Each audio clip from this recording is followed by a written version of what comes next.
The Karnataka government's decision to ban hijab inside government educational institutions has galvanized fears of Muslim women across India, many of whom have come forward in large numbers to protest and condemn this move and also show solidarity to those petitioners who want this ban to be revoked.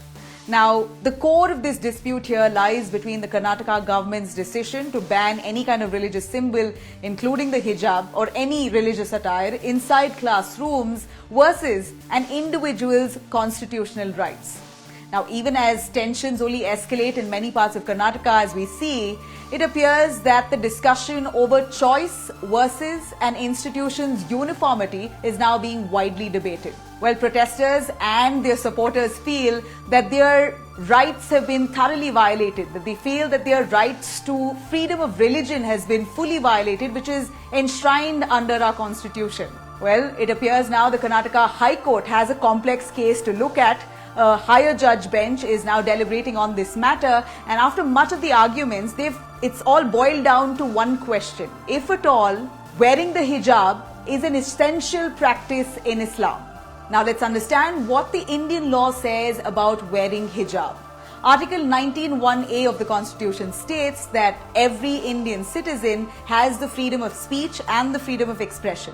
Furthermore, Article 19(2) says that the state is entitled to impose certain restrictions on the freedom of speech and freedom of expression, and those are based on certain grounds. Those grounds include when it comes to concerns of public order, of decency, of morality, of contempt of court, of defamation, and also incitement to an offense. Then it all boils down to the question of then how is our religious freedom then protected under the Constitution and the law? So how is religious freedom then protected? Article 25(1) states that every Indian citizen has the freedom of conscience and the right to freely profess, practice and propagate religion. And like every fundamental right, here too the state has the power to exercise certain amount of restrictions based on specific grounds which I've already listed out to you.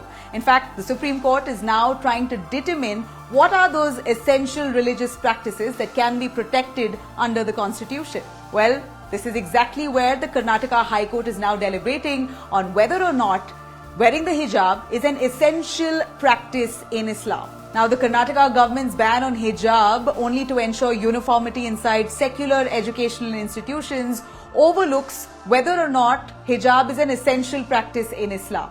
As we see this entire stir escalate and take a completely communal turn here, there are several essential questions now that it throws up, and one of which right on top is what is an individual's fundamental right and how is it protected?